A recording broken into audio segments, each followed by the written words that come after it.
put this in perspective. On Tuesday, the Kentucky Wildcats win over LSU drew 2.4 million viewers on ESPN. The next night, LeBron James and the Cavaliers took on the Heat with 1.59 million viewers watching. Again, 2.4 million versus 1.59.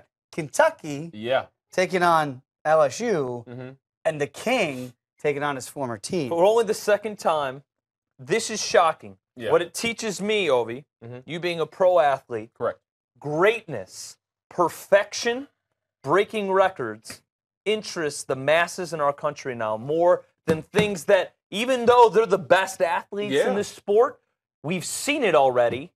It's desensitized. Yeah. It's the second return. It's not as interesting. You're right, because Kentucky, they get both sides of the viewership. People who love Kentucky and people who hate Kentucky. People just want them to lose so bad. They're tired of Calipari and these one-and-dones. They're tired of all the so-called talent. They're tired of the platoon system. They just want them to lose. Yeah. And the huge rabid Kentucky fans, they're watching as well. Big Blue Nation. Both sides are so tuned in, so locked into what Kentucky's going to do. In the LSU game, once it got close, everybody was tuning that station to see what would happen. So that's going to happen every time Kentucky steps on the floor or on the court, because you never know when they're going to lose and break that record. The most polarizing dynamic in college basketball is always based in envy. Okay, so if you remember Duke in the late 90s, early 2000s, there was a lot of envy. They had 20 national games throughout the regular season. Sure. You either loved them or you hated them. Since they've had this institution by the NBA of the one and done, who's benefited from it the most? Calipari, right? He gets all of these blue chips